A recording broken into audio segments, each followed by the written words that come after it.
Halo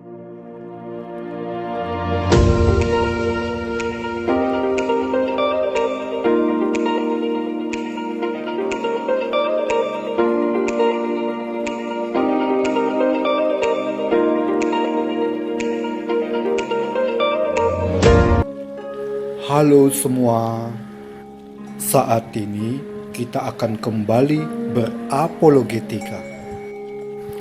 Topik kita kali ini menjawab tantangan Ustadz Insan Mogok Cinta dengan hadiah mobil bebek KW. Ada 6 tantangannya, tapi untuk keringkasan video ini kita hanya menjawab satu saja. Isi tantangannya berbunyi, coba buktikan Yesus beragama Kristen. What? Mungkin Ustadz ini berpikir bahwa jika orang Kristen tidak bisa membuktikan Yesus beragama Kristen, maka agama Kristen itu tak layak untuk dipercayai. Saya selaku orang Kristen justru berpikir sebaliknya.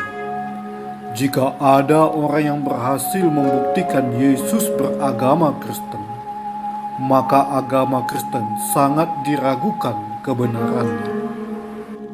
Mengapa demikian? Karena lazimnya jika ada tokoh spiritual yang lebih mementingkan membentuk organisasi yang menjadi wadah agamanya, maka besar kemungkinan tokoh spiritual itu adalah penipu. Lihat saja para pendiri agama-agama sesat di era modern saat ini. Mereka lebih mementingkan membentuk wadah agama, di mana wadah itu menjadi basis kekuatan mereka untuk mendapat massa dan mendapat keuntungan di sana. Karena mereka lebih mementingkan legalitas agama daripada kehidupan spiritualnya.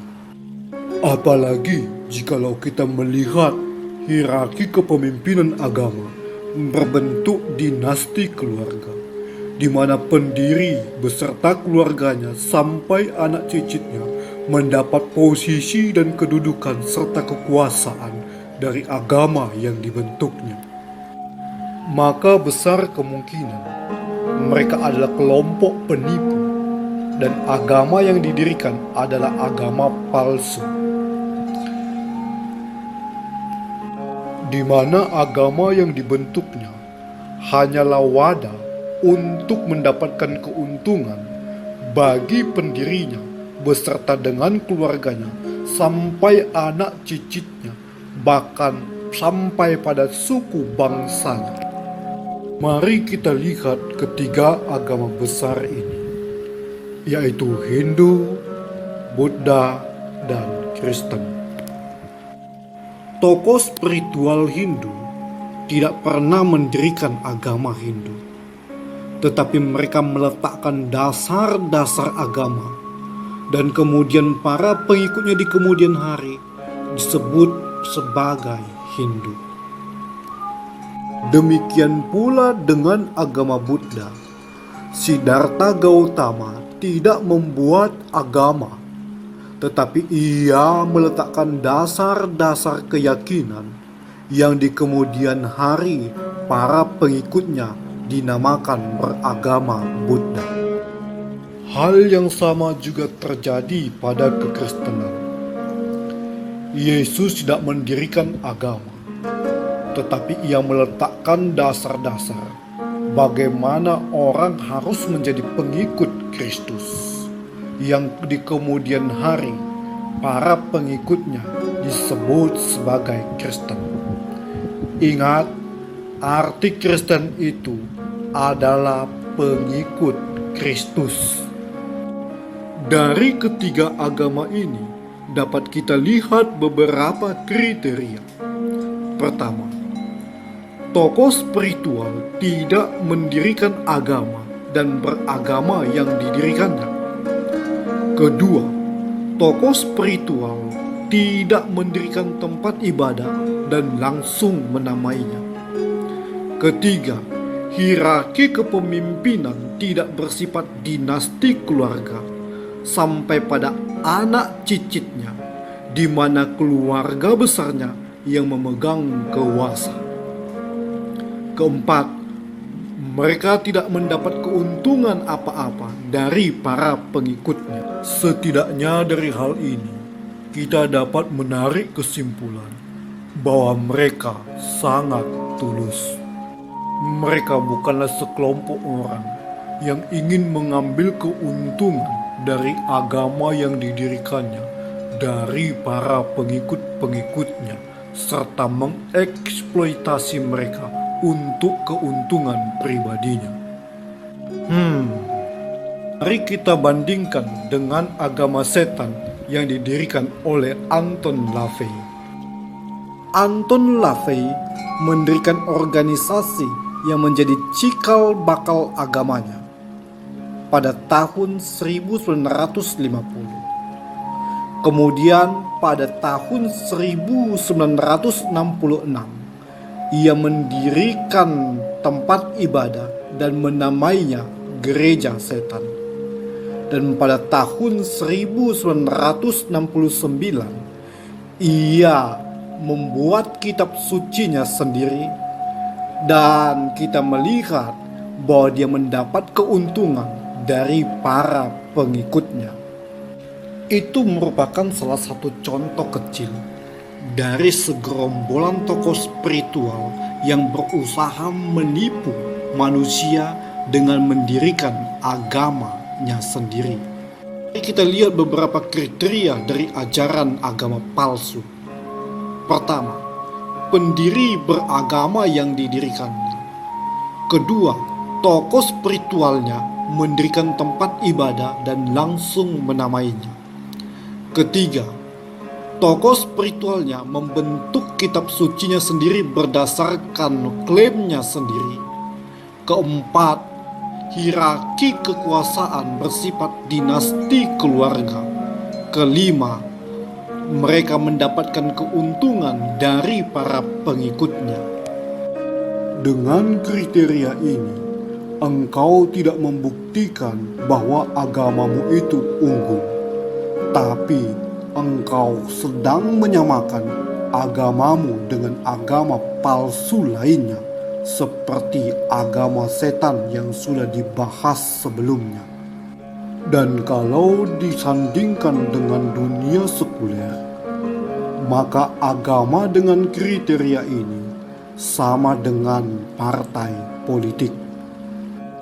Jika dengan kriteria itu engkau mengatakan agamamu agama yang unggul dan benar, mengapa agama palsu lainnya seperti agama setan, agama Lia Eden, dan lain-lainnya itu tidak kau katakan sebagai agama yang unggul dan benar?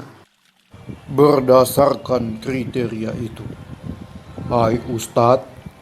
Nah, dengan tantangan demikian, Ustadz ini hendak mengatakan kepada kita bahwa agamanya itu unggul dari agama yang lainnya, karena agama yang lainnya tidak didirikan oleh tokoh spiritualnya. Sedangkan agamanya itu unggul karena didirikan oleh nabinya sendiri, dan nabinya beragama seperti agama yang didirikannya itu. Seluruh tantangannya mengidentifikasikan kriteria ini. Pertama, agama yang benar adalah agama yang didirikan oleh nabinya, dan nabinya harus beragama yang didirikannya. Tempat ibadah yang benar adalah tempat ibadah yang harus didirikan oleh nabinya, dan nabinya yang harus menamainya. Kitab suci yang benar harus dikatakan oleh nabinya dan ditulis pada zaman nabinya. Dan jika kita melihat sistem hierarki kepemimpinannya bersifat dinasti keluarga. berdasarkan kriteria itu. Itulah sebabnya ketiga agama besar ini, yaitu Hindu, Buddha, dan Kristen, lebih dapat diterima karena mereka berbeda dengan agama palsu berdasarkan kriteria itu. Di antara ketiga agama itu, maka bagiku, kekristenanlah agama yang paling layak dipercayai, karena agama ini unik, di mana kedua agama ini bersumber dari bawah ke atas, yaitu dari manusia ke Tuhan. Sedangkan kekristenan, agama yang bersumber dari atas ke bawah, dari Tuhan kepada manusia, di mana Tuhan Yesus Kristus dari surga datang ke dunia untuk mengajarkan jalan-jalan menuju kepada surga untuk sampai kepada Bapa.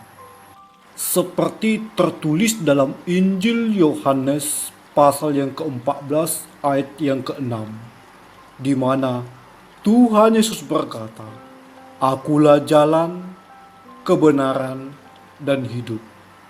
Tidak ada seorang pun yang datang kepada Bapa kalau tidak melalui aku."